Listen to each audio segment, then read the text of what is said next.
Temas Calientes es presentado por McDonald's. I am loving it.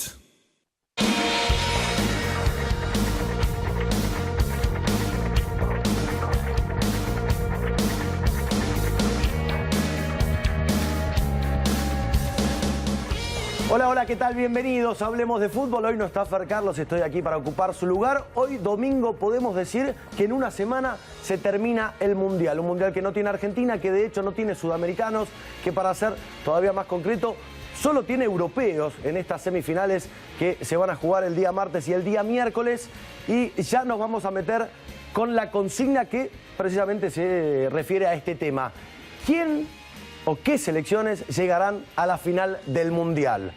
Juega Francia ante Bélgica, juega Croacia ante Inglaterra. Ya voy a estar hablando de esto con mis compañeros, con Marce, con Nacho, con Pedro, con Vito también. Te pregunto a vos, te invito también a participar, @HDF_ESPN con el hashtag DebateHDF, qué selecciones llegarán a la final del Mundial.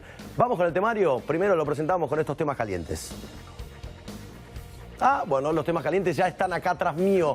Empezamos con este temario. España que se quedó sin DT a un día de haber arrancado el Mundial y ahora se vuelve a quedar sin entrenador. Fernando Hierro se fue de la Federación Española, ni siquiera va a volver a su cargo anterior de director deportivo. Ya vamos a estar en contacto con Moisés Llorens. También vamos a hablar con Moisés del mercado de pase. Acá vemos a Luis Suárez, atrás mío Neymar.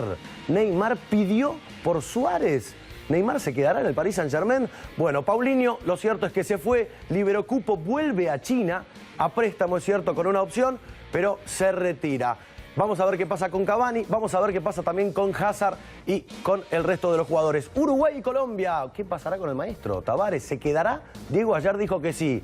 Gareca llegará a Colombia. Todo indica que Peckerman, el profesor, sí que dará un paso al costado, no se sabe aún, pero Gareca estará entre los nombres más importantes para reemplazarlo. Y también tenemos a Marcelo Espina, un experto de la Premier League. En Inglaterra, 23 jugadores de la Premier League.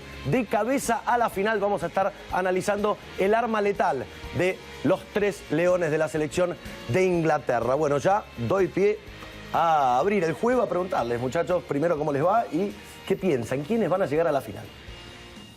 ¿Qué pensamos? ¿Qué queremos? ¿Qué quieren? ¿Qué piensan? ¿Por qué? ¿Qué pienso? Francia e Inglaterra me parece que van a llegar a la final. ¿Por qué? Porque me parece que a Croacia se le va a hacer bastante cuesta arriba el tema de las dos prórrogas, porque llegó en el límite, ayer le costó mucho. Modric terminó exhausto y no es fácil en tan poco tiempo jugar una hora más. Jugó una hora más la tensión mental de los penales y todo eso. Y me da la sensación que Francia, por un tema de algo más de solidez defensiva que Bélgica, lo va a terminar pasando. Me gustaría que pase Bélgica y me gustaría que pase Inglaterra. Para mí Inglaterra va a terminar siendo campeón del mundo. Mira. ¿No estás bufando ahí un poquito? ¿O no, ¿te gustaría? No. Estoy diciendo, me gustaría no. Me gustaría que Bélgica sea campeón del mundo. Mirá. Pero para mí Inglaterra va a ser campeón del mundo. ¿Nacho? Yo creo que Inglaterra va a llegar a la final.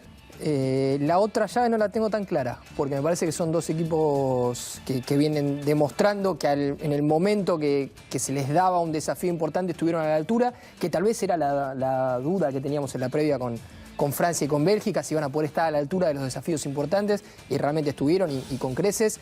Creo, y coincido con esto que dice Marce, que me parece que puede ser una variante importante, el tema de la defensa de Bélgica y Francia, que tiene jugadores que han dado la talla en momentos importantes, más allá de Hazard en Bélgica. Si tengo que poner una plata, la pondría por Francia. Mira.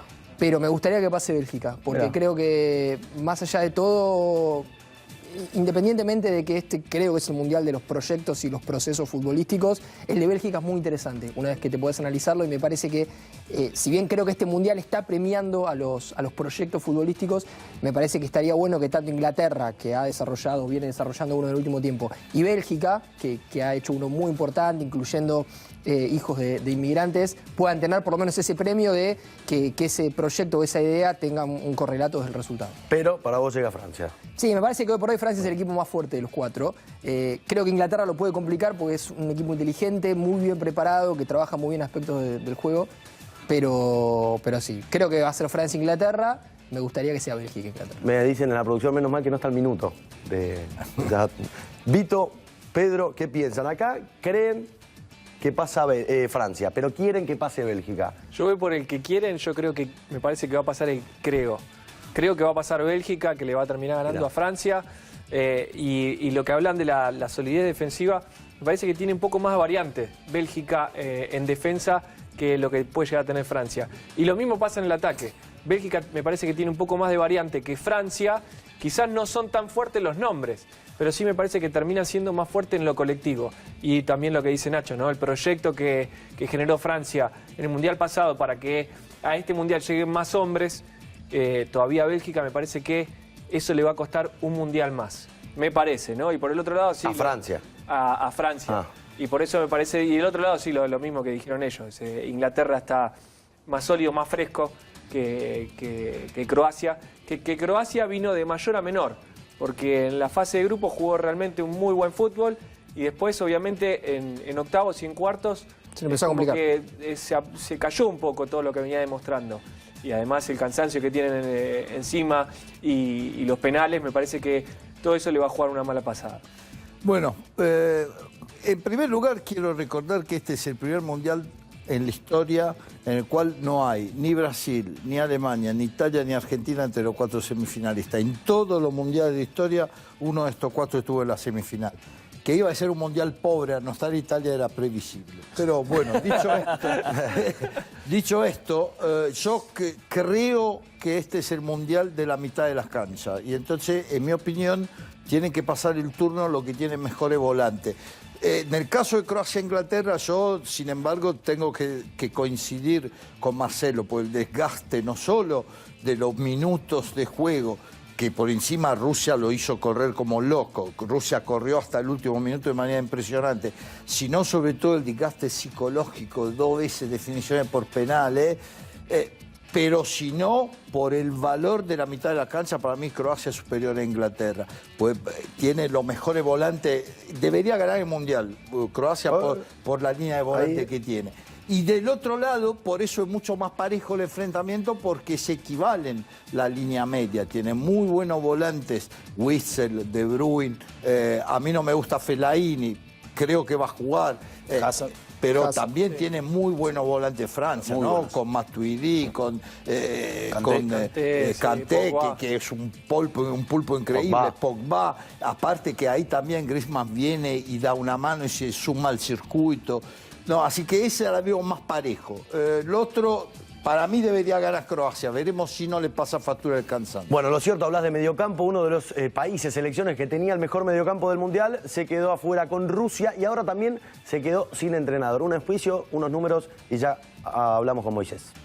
Los archivos de la FIFA son presentados por Nissan.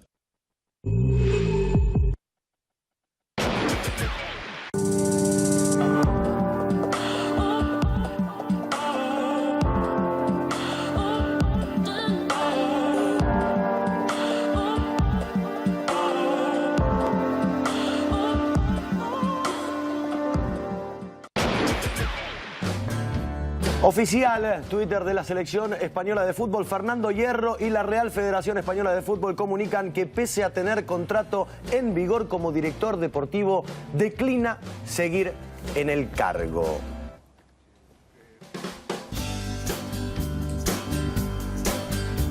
Bueno, ahora sí, vamos a hablar estrictamente con la fuente, vamos a España, vamos a hablar con el señor Moisés Llorens para preguntarle sobre esta situación de esta España anárquica, porque se quedó sin técnico antes del Mundial, Hierro tomó las riendas del asunto, no le fue muy bien que digamos, y ahora se queda sin técnico y sin director deportivo. Moisés, ¿cómo te va? Te saludo. Buenas tardes a todos desde Barcelona. Bien, muchas gracias, Fran. La verdad es que no ha sorprendido nada la salida de Fernando Hierro y me quedo con ganas de hablar de los cruces de semifinales. Pero bueno, ya tienes por favor, ¿quién pasa? No, por favor. No. Por favor. No tengo ni idea quién pasa. Y a mí me gustaría... Es que de los 4 candidatos hay algo que me atrae. Croacia, la fortaleza mental y la clase que tienen los jugadores me recuerda mucho al carácter argentino, es decir, al no dar nunca nada por perdido. Inglaterra demuestra que pese a toda la inversión que ha hecho la Premier con jugadores foráneos, los de casa son muy buenos. Ahí hay que resaltar mucho el trabajo de Mauricio Pochettino, que en la base del Tottenham ha sacado jugadores que le están dando muy buen rendimiento a la selección inglesa. Francia, que sigue siendo el exponente del fútbol europeo, de cómo caer y cómo levantarse después de la última Eurocopa, cómo tienen opciones de llegar adelante. Y Bélgica, porque es la generación dorada del fútbol europeo. Por lo tanto, a mi modo de entender, me gustaría que la final fuera Bélgica-Croacia, y si no ganan los croatas, que lo hagan los belgas, que al menos tienen un técnico catalán, del cual oiremos hablar mucho a lo largo de los próximos años. Bueno, se entiende también que si gana Francia y gana Inglaterra, o uno de los dos, pasan a España, ¿no? En Copas del Mundo, alcanzan a Argentina, alcanzan a Uruguay. Pero escucha, no sé si viene por ese lado. No, pero si es que, pero si es que yo... Pero vos querés que gane Argentina por Messi, ¿o no? No, hombre, por favor, de Lionel a muerte siempre, pero aparte de eso, lo de España en el Mundial de Sudáfrica, es verdad que se unieron hubo una unión, se alinearon los astros para que España fuera campeona del mundo. Mañana en el diario AS publicamos una entrevista con Xavi Hernández en la cual dice que sería un error cambiar el sistema o cambiar el estilo, no es que el sistema, el estilo de juego. Y es verdad que España tiene muy buenos centrocampistas, pero lo que ha sucedido en la concentración de la selección española en el Mundial de Rusia ya se repitió en Brasil, por lo tanto han de cambiar muchas cosas y sobre todo que los futbolistas solo piensen en la pelotita y en trasladarla de su portería a la rival. Moy, ¿cómo sigue esto? Teniendo en cuenta que bueno, hay que salir a buscar técnico, hay que salir a buscar un director deportivo también. ¿Hay nombres? Sí.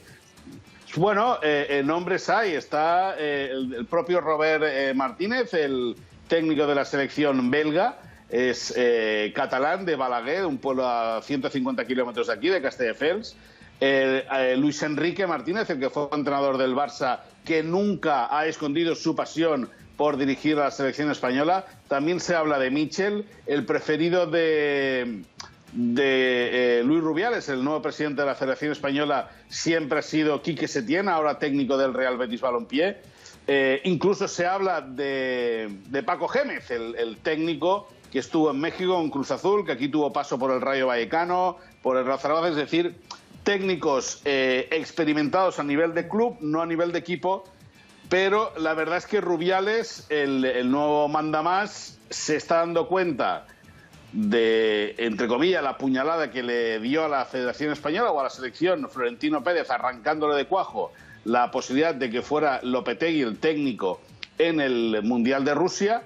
Y va a tener mucho trabajo, va a tener que convencer a mucha gente Rubiales. Hay incluso parte del entorno de la federación que pide la dimisión del presidente. Es decir, no va a ser un mes de julio muy tranquilo para Luis Rubiales, que el día 24 tiene Asamblea General de la Federación Española de Fútbol, que se intuye que va a ser movida y sobre todo divertida.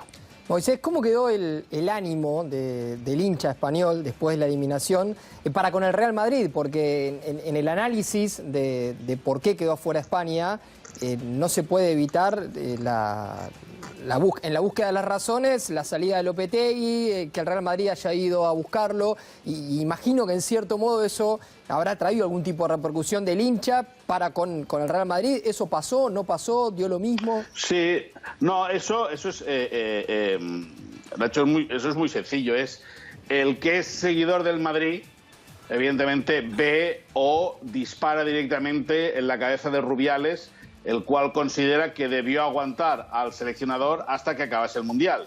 Y el que no es hincha del Madrid considera que se equivocó Florentino Pérez y se equivocó el seleccionador, o el exseleccionador, en este caso Julen Lopetegui, aceptando la propuesta para dirigir al Madrid después del Mundial.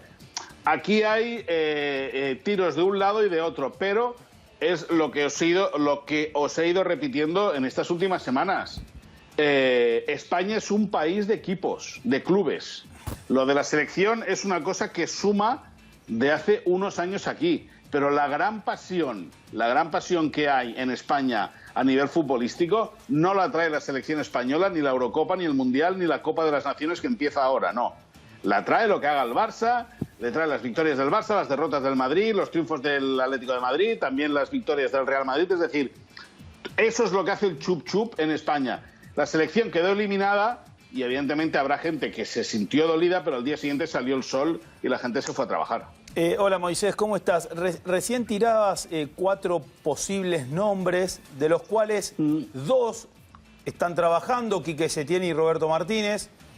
Uno es Luis Enrique, que no viene trabajando, pero que su último paso fue totalmente exitoso. Y al otro que nombraste fue Michel, que no le fue bien el año pasado o la última temporada en el Málaga. Correcto. ¿Por dónde se puede inclinar? Porque si hay 2 que tienen equipo, uno que le fue mal y el otro que queda libre, o que está libre, digamos, con un buen pasado, lo de Luis Enrique como que podría ser más viable, o da igual que tengan responsabilidades con la selección belga y con el Real Betis Balompié. Y me he dejado uno, que es Quique Sánchez Flores, que tampoco le fue bien en la última temporada con el Español. A mí me da la sensación que Rubiales se va a apoyar mucho en gente de confianza, en exfutbolistas que sepan ayudarle a entender qué es lo que necesita realmente la selección española, que a mi modo de entender es algo muy sencillo. Es un técnico que tenga la idea muy clara y que sepa gestionar grupos.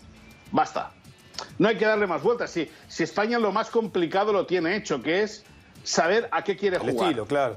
El estilo. O sea, por ejemplo, ahí la AFA tiene un grave problema, porque tiene que arrancar de cero. España, en esa posición, lo tiene bastante bien. ¿Por qué? Pues porque sabe que es el 4-3-3, el fútbol de toque, con presión alta, con llegada al área rival. Ahí me da la impresión, y es cosecha propia, no tengo ni idea, de que el presidente de la Federación se va a apoyar mucho, por ejemplo, en la figura de Xavi Hernández, para que acabe de darle una visión clara de la situación. Y no porque Luis Enrique hubiese sido técnico del Barça y hubiese coincidido con Xavi Hernández, vaya a ser el seleccionador nacional. Yo no sé qué directrices va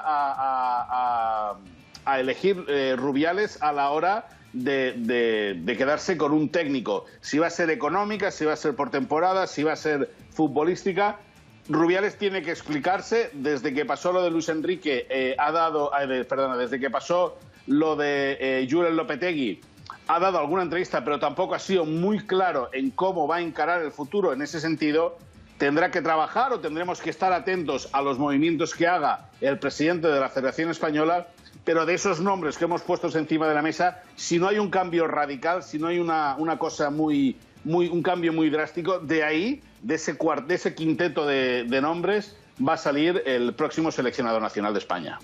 Moisés, y justamente hablabas de futuro, ¿no? Y yo pienso en los juveniles. De ahí no se mueve nadie, o sea, los entrenadores que están en las selecciones juveniles se siguen quedando en las juveniles. Supongo que van a seguir un mismo rumbo.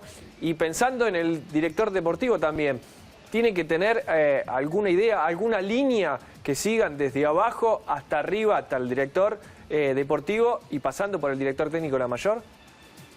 No, la idea es esa. La idea es esa, Pedro. No es otra que todos los equipos, desde la selección más chica a la profesional, prosigan todos un canal de juego, una misma idea, un mismo concepto.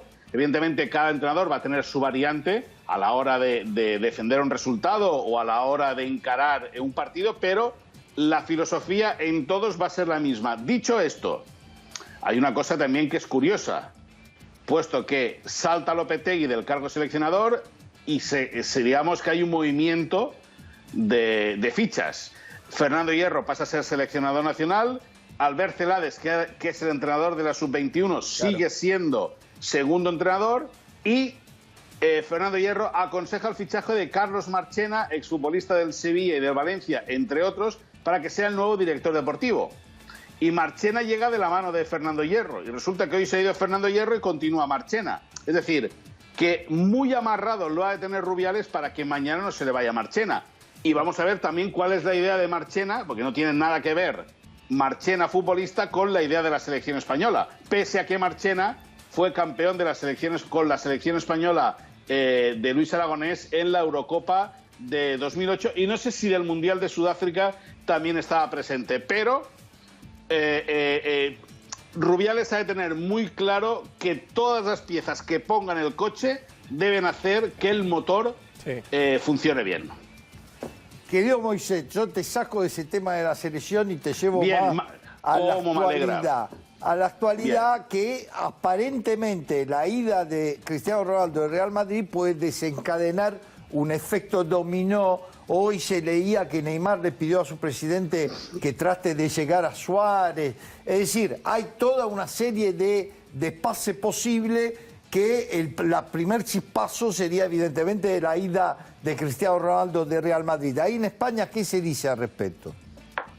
Bueno, aquí se dice que pues que parece que Cristiano se va a ir. Yo quiero verlo salir del Santiago Bernabéu, la verdad. Yo no me creo que Florentino Pérez deje salir a Cristiano Ronaldo así como así, por muy enfadados que estén el uno con el otro. Cristiano le ha dado muchísimo al Madrid, Cristiano le ha dado mucho al fútbol español. Cristiano ha acabado, junto con Messi, de poner a la Liga Española en lo más alto de las competiciones a nivel de clubes, competiciones nacionales a nivel de clubes. Parece ser, todo indica que Cristiano se va a ir a la Juventus de Turín. Pero Vito, yo tengo aún mis dudas. Hasta que no vea a Cristiano Ronaldo con la camiseta de la Juventus en el Juventus Stadium, presentado con Agnelli al lado y toda la gente de la Fiat y todo el mundo, todos los italianos ahí, todos los italianos de la Juventus, lógicamente, al lado de Cristiano, yo no me lo acabaré de creer. Y luego, lo que hablamos de Neymar y de Luis Suárez, a mí me parece que es una colección de humo que tenían guardada en la redacción del diario Sport para explotarla y que saliese todo. No tiene no tiene ni pie ni cabeza. Evidentemente Neymar puede pedir lo que quiera, pero a día de hoy tengo la impresión de que Luis Suárez es un jugador más que intransferible para el Barça, es decir, innegociable. Bueno, Lothar Matthaus, con respecto a lo que decías, Moisés, dijo, ¿no?, que le resultaba extraño que Cristiano Ronaldo deje tan fácil el Real Madrid. De hecho, hasta se animó a decir que no se iba a ir. Suárez es también, por lo que decís, muy difícil que se vaya. Yo entiendo e insisto también, y de este lado me pongo del lado de Vito, que para mí Neymar tampoco se va a ir del Paris Saint-Germain, o no le va a ser para nada sencillo irse del Paris Saint-Germain.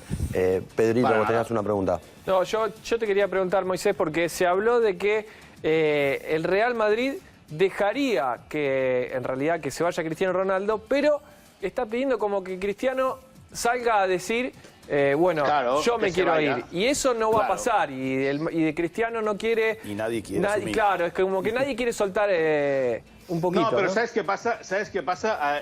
Ahí, Pedro, hay una operación... A ver, vamos a ser claros. George Méndez está en medio. Sí. Bien. Y la semana pasada, casualmente, George Méndez traspasa a Cancelo, futbolista del Valencia, lateral, interior derecha reconvertido a lateral, que ataca muy bien y defiende muy mal, y que la pasada temporada estuvo en el Inter. Casualmente, de golpe a repente, sale que Cancelo se va a la Juventus por 40 millones de euros. Sí. Entonces, sorprende y dices, caramba, qué operación más buena ha hecho el Valencia traspasando a Cancelo a la Juventus por 40 millones de euros. Está muy bien, está bien trabajada la operación, o aparentemente parecía que estuviera bien trabajada. Pero ¿qué pasa? Al cabo de 2 días se filtra en Italia y se filtra en España que Cristiano Ronaldo tiene un acuerdo con la Juventus de Turín. Entonces aquí hay gato encerrado. Ahí va el paquete. Claro. Sí. Aquí hay gato encerrado. O si no hay. Acá o no si no hay pasa gato eso, encerrado, Moisés, es raro. Claro. Claro. No pasó nunca. Acá más claro las cosas. No, acá no pasó nunca. Lógico. No, eso pasa en todas las temporadas y en todas las competiciones. Pero que en el caso de Cristiano Ronaldo con George Méndez por medio, pues evidentemente, si dicen que es el mejor agente del mundo, pues evidentemente ha de tener sus armas. Y en ese sentido, Méndez primero dio un paso, luego dio otro, y al final se va a encontrar Florentino Pérez que Cristiano Ronaldo, a lo mejor, yo quiero verlo, insisto, sale del Real Madrid sin dar ningún tipo de explicación. Bueno, Méndez corre una carrera con el Correcamino y le ganan 500 metros, así que olvidate. Bueno, yo os digo lo que hay, es decir... y quiero ver a Cristiano Ronaldo salir del Real Madrid. Lo quiero ver. ¿Te imaginás otra salida, Moisés, del Real Madrid? A ver, ya se fue el técnico, llega un técnico nuevo. Cristiano Ronaldo, su máxima figura, ya amenaza con irse, o por lo menos ha manifestado deseos de irse en varias ocasiones, Sí. pero por ahí hasta la declaración después del partido con Liverpool fue la más la que más ruido hizo. ¿Qué va a pasar con Benzema? ¿Qué va a pasar con esos jugadores que eran fetiche de Zidane? Teniendo en cuenta que también llega un técnico que prioriza y mucho el trabajo de inferiores y el sistema por encima de los nombres, ¿no? Pero escúchame una cosa, Fran. Fetiche de la BBC, de la famosa BBC, Cristiano, Benzema, Bale, Cristiano. El que menos era de Florentino Pérez era Cristiano Ronaldo, porque es un fichaje de Ramón Calderón. Bale y Benzema sí que son hombres contratados en su día por Florentino Pérez. Dudaría mucho que Florentino Pérez permitiese salir a la BBC de golpe esta temporada. Se puede ver de todo, ¿eh? Estamos a 8 de julio, queda más de mes y medio para que acabe el mercado y cualquier cosa puede suceder. El Madrid no ha hecho aún el fichaje grande de la temporada, el Barça tampoco ha hecho el fichaje grande de la temporada, es decir, falta para que caiga una pieza y con ella corran todas. Pero, dicho esto, pueden salir los tres jugadores por rendimiento, evidentemente que Benzema y Bale tendrían muchos números para irse del Madrid si Cristiano se quedase. Con Cristiano, aparentemente fuera del Santiago Bernabéu, hay que esperar a ver los movimientos que pasan con Bale y con Benzema. Ambos están muy callados, ambos han sabido esperar su oportunidad tapando el momento que ellos viven con el Mundial. Ni Gales se ha clasificado, ni Benzema fue citado por Didier Deschamps. Por lo tanto, a partir de la próxima semana, una vez ya se cierre la carpeta de la Copa del Mundo, ahí sí que empezará a agitarse todo y veremos hacia dónde nos lleva el futuro de Benzema y de Gareth Bale. ¿Qué tan atentos, Moisés, están en el Real Madrid a lo que pueda pasar en estos partidos del Mundial, teniendo en cuenta que el Madrid siempre trató de cazar a la figurita del Mundial, desde Kroos hasta James, de quedarse con el jugador que hizo ruido en el momento en la Copa del Mundo? Hoy por hoy, uno de los grandes candidatos es Hazard, por ejemplo. Hazard está ahí, lo que pasa es que para llevarse Hazard tienes que picar piedra con Roman Abramovich. Claro. Y no sería la primera vez que el Real Madrid fuese a la puerta de Stamford Bridge, que Florentino pidiese por Abramovich y que Abramovich, viendo a Florentino Pérez, se echase a reír. Porque si algo le sobra a Abramovich, a este sí que realmente le sobra dinero, porque él es el propietario del Chelsea, no como el Real Madrid, que es propiedad de los socios y no es propiedad de Florentino Pérez. Ahora, a mí me da la sensación de que Florentino Pérez está llevando una remodelación de plantilla muy interesante, fichando a futbolistas jóvenes para que vayan entrando poco a poco en la dinámica de grupo. El año pasado fichó a 3 o 4, este año creo que ya ha fichado a Rodrigo, un brasileño, y a otro brasileño como es Vinicius. Es decir, ha fichado también a Odriozola, lateral derecho de la Real Sociedad, internacional con España. Es decir, está llevando a cabo una reconversión de plantilla, está haciendo que el plantel tenga una base de edad muy joven, pero sí que creo que si se va Cristiano Ronaldo, el Madrid va a fichar a un gran crack, veremos a cuál. Tampoco hay tantos ya en el mercado, no hay como Messi, como Cristiano, no hay que sean tan determinantes. Los hay muy buenos, Mbappé, pero que funcionan a fogonazos. Bueno, sí, puede ser Mbappé, pero Mbappé, por ejemplo, el Barça y el Madrid, o en este caso el Madrid, lo que necesita son tipos que les resulten toda la temporada. No que vayan 15 partidos y paren 10, no. Claro. Que funcionen todo el curso. Y en ese caso, por ejemplo, Mbappé, la temporada pasada, en la eliminatoria con el Madrid, ni se le vio. También, Moisés, se da a las claras que hoy tampoco es muy difícil contratar porque todos los clubes tienen eso que hoy llamamos tener plata, ¿no? A ver, hay petrodólares por todos lados, hay rusos, hay árabes. Entonces ya por ahí un Real Madrid, sacarle un jugador al Chelsea, mismo al Tottenham, te cuesta, ¿no? Entonces por ahí no... Sí, no hay tantos jugadores franquicia, esos jugadores como Cristiano, Messi, que son los que se pueden cargar el peso de un equipo como Real Madrid, Barcelona, en las instancias de Champions definitivas, en copas. Sí, que te no hay pueden tantos de voltear esos la jugadores. balanza a tu favor, ¿no? Bueno, de hecho le pasó al Barcelona mismo después de haber sacado tantos jugadores en las inferiores, nunca pudo, salvo Neymar y Suárez, insisto, generar o contratar o generar un impacto en el mercado como sí lo pudo hacer el Real Madrid. Y de hecho te quiero llevar para el lado del Barcelona y preguntarte por Paulinho, que ya se va a China y es finalmente quien libera el cupo. Bueno, libera un cupo, pero... y a mí me sabe muy mal que la gente colombiana se enfade conmigo en las redes sociales por decir que Yerry Mina no tiene nivel para jugar al Barça. Bueno, decime a mí que tengo acá un compañero que me crucifica. No, pero escúchame una cosa, pero es lo que realmente creo. Es decir, si queréis, hablamos con la dirigencia de la compañía, que traigan un tío y que diga que Yerry Mina es la bomba. Y se acaba el debate. Dicho esto, se libera una plaza de extracomunitario, es verdad, con lo de Paulinho. Vamos a ver cómo la ocupa el Barça, si es que la ocupa. Se está hablando de Willian, del futbolista del Chelsea. Otro caso, que a ver quién es el primero que va a picar a la puerta de Abramovich. Lo bueno de Willian es que creo que le queda un año de contrato, o si no 1 año, 2 años de contrato, y el Barça podría intentar apurar bien la operación, pero dejar escapar a Paulinho, dejar ir a Paulinho para traer ahora a Willian es como vender un huevo y coger una castaña, es decir, no tienen nada que ver el uno con el otro.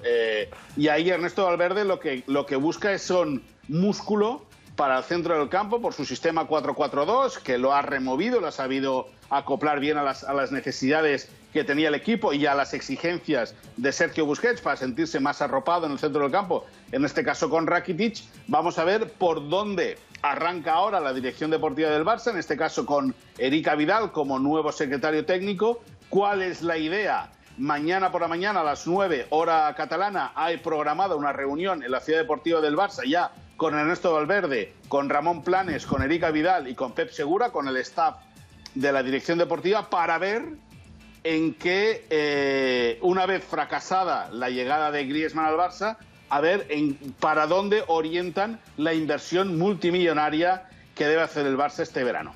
Más allá del fato, Moisés, que a mí me parece que en ataque están bastante arreglados. Hay que considerar que Coutinho ahora va a poder jugar todo, cosa que no fue en el primer semestre. Y en cambio, con la ida de Paulinho, pero sobre todo con el retiro de Iniesta, en el medio que me parece que van a tener que operar, porque ahí la verdad se le ha desarmado totalmente el equipo, No, y luego hay otra cosa, Vito, que por ejemplo...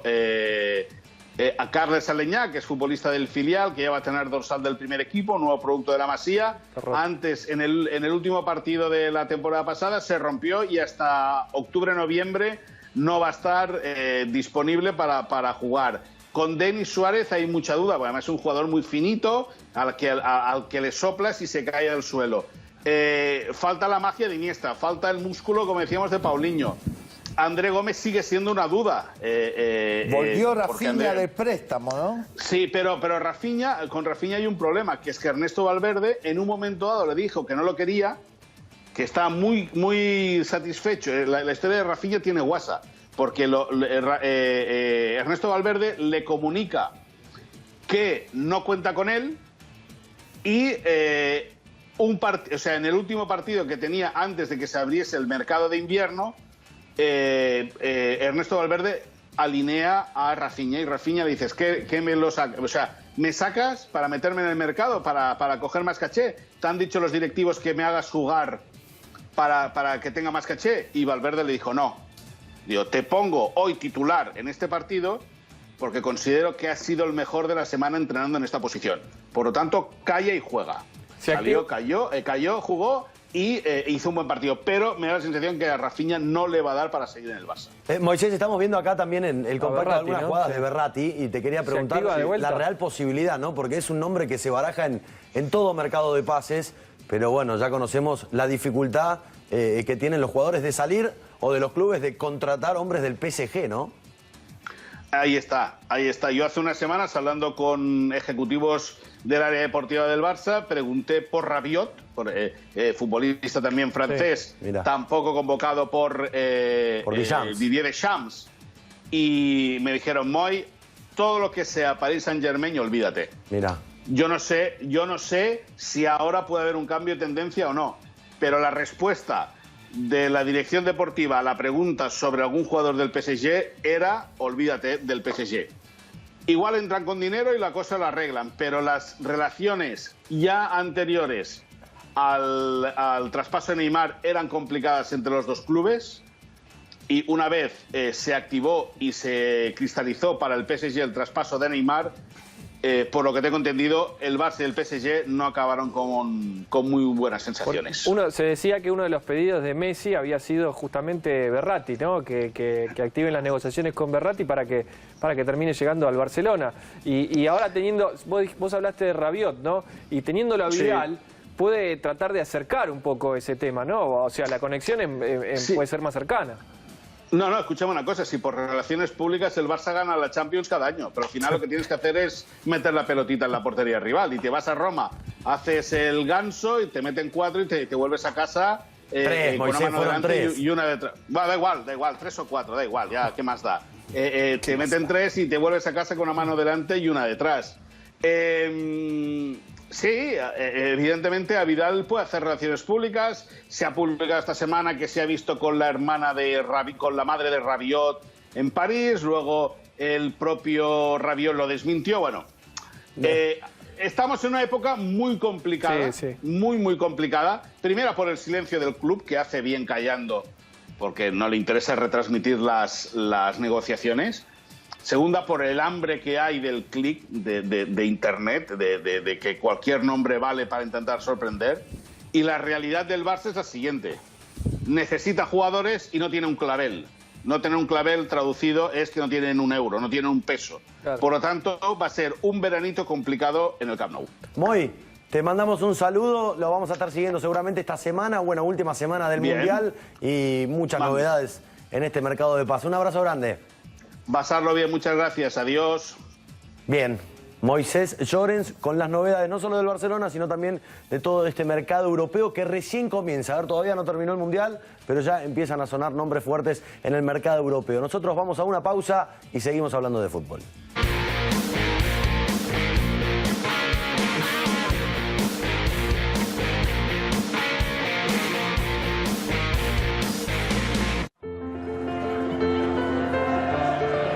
As quartas de final de uma Copa do Mundo, grupo unido que a gente era, então fica a lembrança de tristeza, mas não deixamos de lutar. A gente queria muito conquistar o Hexa, então, mas é tristeza que não sai da cabeça ainda. Agora é descansar um pouco, porque em seguida já começa a temporada.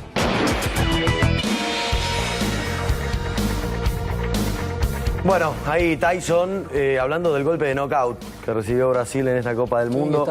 ¿Bien? Bueno, Tyson, el extremo que juega en el Shakhtar de Ucrania. Lo cierto es que Brasil no pudo. Brasil ya llegó a su país. Hubo mucha... ¿Se puede hablar de decepción de lo de Brasil?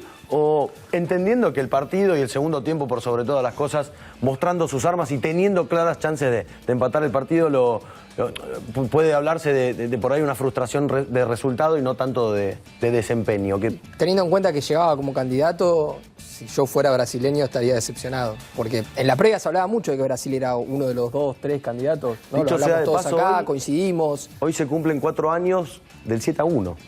Sí, no jugar ni siquiera los 7 partidos, independientemente de cómo salgas, ya no es alcanzar el objetivo de mínima. Y decepción es eso, ¿no? Cuando vos esperás algo de la otra persona y esa otra persona no llega a alcanzar su objetivo. Sí, cuando la expectativa, supera en definitiva la realidad. Exactamente, entonces sí se puede llegar a hablar de Brasil, sí fue una decepción en esta Copa del Mundo, pensando en eso, justamente, ¿no? Argentina no, porque quizás no esperábamos eso, pero de Brasil...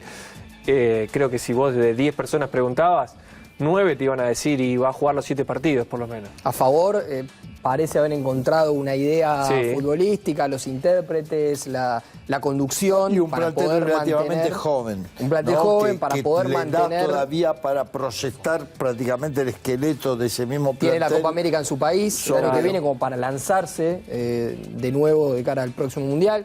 Me parece que está como en un punto donde puede avanzar. Argentina está mucho más confundido en el post-mundial. Marce, en Brasil quieren que se quede Tite. ¿Es un acierto? Sí, me parece sumamente lógico. Sería ilógico que se vaya, ¿no? Digamos. Sumamente lógico. Hizo una excelente eliminatoria. Para mí hizo un correcto mundial porque se terminó yendo... No mereció irse como se fue. O sea, no mereció por lo menos perder el último partido que perdió. Creo que no hizo un mal mundial. Fue el resultado final, pero bueno, si nos vamos a abarcar sobre el resultado final, claro, pero para mí hizo un buen mundial, se fue con la cabeza alta porque el partido lo jugó bien, lo mereció empatar. Pero bueno, no lo pudo hacer. Courtois estuvo del otro lado, fue la figura del partido y le permitió a Bélgica pasar. Bueno, la sensación de fracaso de cualquier manera es inevitable porque si estamos diciendo que quedó un mundial muy pobre, sin ninguno de los grandes favoritos, y el último de esos grandes favoritos que había quedado jugando era Brasil, está claro que como que se le había abierto una autopista hacia un mundial que parecía que nadie le podía negar y que en cambio al primer partido difícil, porque los primeros 4 partidos de Brasil eran partidos que Brasil lo gana caminando.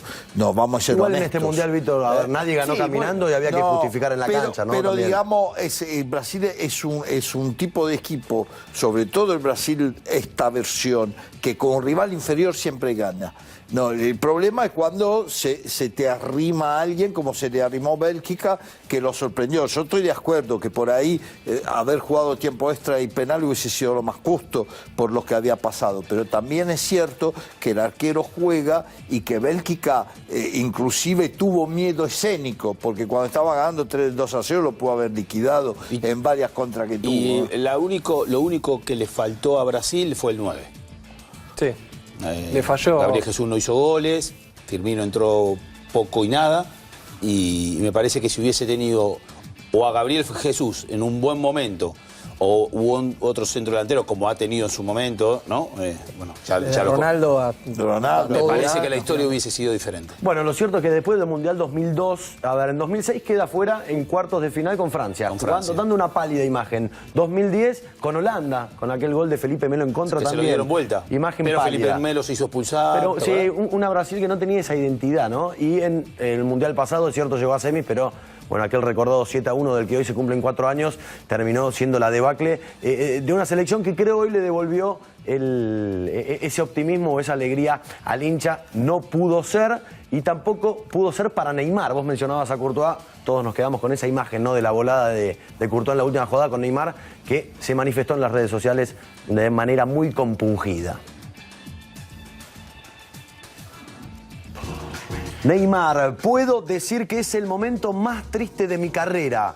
El dolor es muy grande porque sabíamos que podríamos llegar, sabíamos que teníamos condiciones de ir más allá, de hacer historia, pero no fue esta vez. Es difícil encontrar fuerzas para querer volver a jugar al fútbol, pero estoy seguro de que Dios me dará fuerza. Muy feliz en formar parte de ese equipo, estoy orgulloso de todos. Interrumpieron nuestro sueño, pero no lo sacaron de nuestra cabeza ni de nuestros corazones. Y está el intendente de Nizhny esperándonos, Diego Muñoz, que ya fue a Moscú a llevar las quejas del pueblo como nuevo intendente. Que va a ser jefe de prensa de uno de los equipos de Moscú. Mirá. Sí, eso se está barajando en las redes sociales en Rusia. Bueno, sabemos que está en Moscú, lo tenemos ahí ya sonriente. En con el carnaval color de Rusia, mira la luz. Mirá lo que es eso. Esa calle la conozco. Puso él, Lo puso él, las luces esas, La iluminación nueva. ¿Sabes lo que sale? Nizhny me quedó chica y me vine a Moscú. Chau. Así de fácil. ¿Cómo andás, Dieguito? Bueno, contanos. Un abrazo para todos. ¿Cómo viene el tema de la selección? ¿Cómo ves el futuro del maestro Tavares con todo lo que fue la conferencia de prensa? Lo vi un poco enojado. Te quería preguntar por eso al maestro, sobre todo cuando habló de decir, no quiero decir nada de más que siembre o que alimente al periodismo. Uno entiende que Tavares, a ver, es palabra sagrada, ¿no? En Uruguay, para periodismo, gente, mismos jugadores. Hay una realidad ahí, Frank. Yo ayer más o menos que la introducía en el Hablemos cuando charlaba con Pedro. Van a haber elecciones en la AUF y de esas elecciones van a surgir 2 candidatos. El actual presidente Wilmar Valdés y otro candidato que se llama Eduardo Abulafia. Valdés es el presidente que al día de hoy tiene el apoyo de los jugadores y del técnico Tavares. Y si Valdés es reelecto, Tavares tendrá la oportunidad de continuar al frente de la selección. El otro candidato es Abulafia, que es un empresario muy cercano a Francisco Casal, que perdió mucho poder en la AUF a partir de la independencia que ganaron los jugadores, abriéndose de la empresa Tenfield, y que si llegara a la AUF seguramente querría otra vez darle poder a Casal. Por eso hay una cuestión bien de fondo. Sabe Tavares que el tema no es sencillo y sabe que a la hora de las operaciones hay periodismo que también está a la orden del día. Por tanto, el técnico tiene muy claro que tiene que dar pasos cortos, pasos seguros. Esperará probablemente las elecciones en la AUF para después decidir su futuro. Después de un mundial que Uruguay termina en el 5º lugar, yo recién los escuchaba a ustedes. Si uno repasa desde el 2006 a la fecha, el único equipo sudamericano que llegó a meterse en una final del mundo fue Argentina en el 2014. Después de 2006 lo definieron los europeos, 2010 lo definieron los europeos, 2018 lo van a definir los europeos. Y siempre ganaron de ese continente. Hay algo que desde la racionalidad se debería empezar a entender de las diferencias que Europa le está sacando a Sudamérica cada 4 años. Que seguimos teniendo jugadores con muy buen pie, con barrio, con inteligencia, con potrero, sí. Ahora, que desde hace ya el inicio del siglo XXI hay una diferencia muy notoria respecto de cómo juegan unos y otros y cómo equipos, cómo funcionan europeos y sudamericanos, quedó de manifiesto de vuelta en Rusia, y Francia-Uruguay es un buen ejemplo de lo que estoy diciendo. Diego, si bien se lo ve mucho mejor al maestro con respecto a antes de la operación y a unos años atrás, de cualquier manera se le nota una dificultad, ya tiene pasados los 70 años y hay una dificultad de motoria que son evidentes. En ningún momento se barajó la posibilidad de que él tenga un cargo más, como podríamos decir, más dirigencial y que el trabajo de campo propiamente dicho lo haga alguien de su confianza. En ningún momento se evaluó esa posibilidad, repito, también en consideración del estado de salud del maestro, ¿no? Sí, hay algunas cuestiones a resolver ahí, Vito. De hecho, el trabajo de cancha ya está bastante delegado por parte del maestro Oscar Washington Tavares, en los entrenamientos, en las planificaciones, pero él sigue ejecutando la parte de la estrategia, de la táctica, de la charla técnica. Yo se lo pregunté más de una vez y el técnico no ha querido profundizar. Él se siente bien, se siente pleno.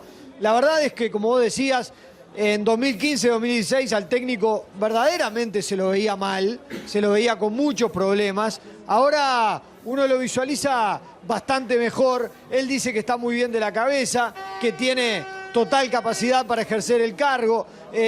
Y desde la realidad uno visualiza que Tavares sigue siendo el que manda en la selección uruguaya. Un ejemplo mínimo que es de la interna. Cuando estaba la concentración de Uruguay previa a la partida de Rusia, había una entrevista pactada para un programa de cable en Uruguay con Luis Suárez. El jefe de prensa de Uruguay fue y le dijo a Suárez, tenemos que hacer esta nota. Suárez le dijo, listo, hagámosla después del almuerzo, mañana a las 2 de la tarde. Y Farán le dijo, bueno, como vos quieras, mirá que el maestro dijo que lo mejor sería dormir la siesta después del almuerzo. Listo, entonces ponela ahora vos después de la siesta. Si dijo el maestro que hay que dormir, voy a dormir. Y no estaban ni en una previa de un partido, no estaban calibrando ningún juego, no había una charla técnica, era una sugerencia del técnico que sigue imponiendo las condiciones. Es un entrenador que a lo largo de todos estos años generó una cultura de trabajo y una disciplina que él busca mantener y que hasta hoy él se siente con total aptitud para seguir haciéndola. Diego, recién decías respecto del posible cambio de presidente de la Asociación Uruguaya de Fútbol, apoyado el presidente actual por los jugadores, por el maestro, en definitiva ahí hay una mancomunión importante por lo visto. En el hipotético caso que se produzca el cambio, ¿cómo pensás que va a ser la reacción de los futbolistas, sobre todo los futbolistas de peso? Dura. Si se produce un cambio en la AUF, los jugadores han ganado mucho terreno, Marcelo. Claro. Acá, en el fútbol uruguayo, durante 20 años, los jugadores no tuvieron ni voz ni voto. Es más, les firmaron los contratos a espaldas de ellos. Le usufructuaron los derechos de imagen de cada uno de ellos. Suárez, para hacer un aviso de televisión, tenía que pedirle permiso a la empresa dueña de los derechos, que es Tenfield, dueña que Francisco Gasal es el dueño. Por tanto, todo eso los jugadores ya lo dan por zanjado, no quieren hablarlo más. Y su interlocutor ha sido Valdés, que en algún intento de desestabilización por parte del grupo más cercano a Gasal ha tenido el respaldo explícito de los jugadores, saliendo públicamente a respaldar al presidente de la AUF, que hoy está en la misma vereda que ellos y que el maestro Oscar Washington Tabárez. Uno presume que Valdés, desde su conducción, con algunos votos importantes de clubes, mantendrá su cargo de presidente. Y los jugadores y el técnico avalarán esta continuidad. Si no pasa, yo te puedo asegurar que la historia viene bastante complicada para el futuro. Pero existe la posibilidad de que se pierdan algunos de los derechos que ya ganaron los jugadores con Valdés en caso de que no gane las elecciones. Porque digo, parecería raro que un candidato que llega a la asociación vaya en contra de ciertas cuestiones que ya están establecidas y que se pueda llegar a perjudicar. ¿Hay probabilidad que gane el candidato opositor, por así decirlo? En Uruguay todo puede pasar. El tejimaneje de un empresario con el poder de Casal en los últimos 20 años del fútbol uruguayo ha sido muy notorio. Y si ha perdido parte de ese poder es porque los jugadores han estado muy involucrados, porque figuras públicas muy importantes como Suárez, como Cavani, como Godín, como el ex capitán de la selección Diego Lugano, han marcado la cancha, han puesto bien firme su planteo y le han limitado absolutamente el margen de acción a Casal. Por tanto, el nuevo presidente viene o vendría, en caso de ganar, este señor Abulafia, a tratar de darle el poder que Casal perdió, y ahí habría un choque de intereses. Yo no creo que los jugadores pierdan el terreno ganado, pero sí que los jugadores están buscando cada día dar un paso más, cada día ser un poco más independientes. El derecho de imagen ya lo ganaron, tener potestades sobre la camiseta también, ser partícipe a la hora de sentarse en la mesa para evaluar propuestas económicas televisivas también, pero ellos quieren más, quieren seguir hasta la independización en serio de un fútbol uruguayo que hace 2 décadas largas está sometido. Por tanto, ese ida y vuelta podría generar un intercambio importante. Diego, y hablaste de Lugano, hablaste de Forlán, hablaste de jugadores que hicieron mucho por la selección, bueno, que algunos van a seguir, otros no van a seguir. ¿Qué plan hay? ¿Hay algún plan para que estén cerca de la selección uruguaya? No tanto cerca de Tabárez o tanto cerca de lo que es los directivos. ¿Hay algún plan para eso? A mí me parece, Pedrito, que hay algunas cosas que se empiezan a visualizar. Lugano está muy cerca del plantel actual, de hecho estuvo durante todo el Mundial muy cerca de ellos. Hay exjugadores de la selección que ya están insertos en cuerpos técnicos del fútbol uruguayo, como por ejemplo Sebastián Eguren. Son futbolistas que son muy inteligentes, son muy pensantes. Andrés Scotti es otro nombre de mucho peso.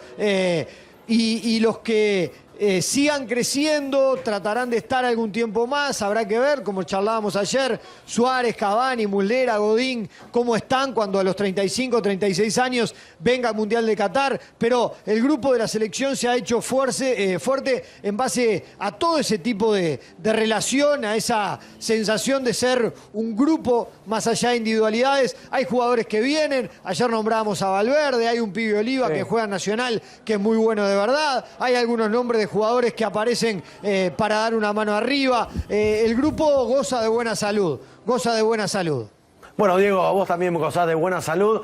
Te vamos a dejar, te vamos a despedir y vamos a seguramente reencontrarnos mañana. Veo muy buena iluminación. Veo también que usás lamparitas de bajo consumo. Eso es muy responsable también de tu parte, así que ya estás arrancando bien la gestión. Lo vimos comiendo Un abrazo grande recién, para todos. Seguimos mañana. Un abrazo, sí, Dieguito. Claro, hicimos una linda cena. Chau, chau.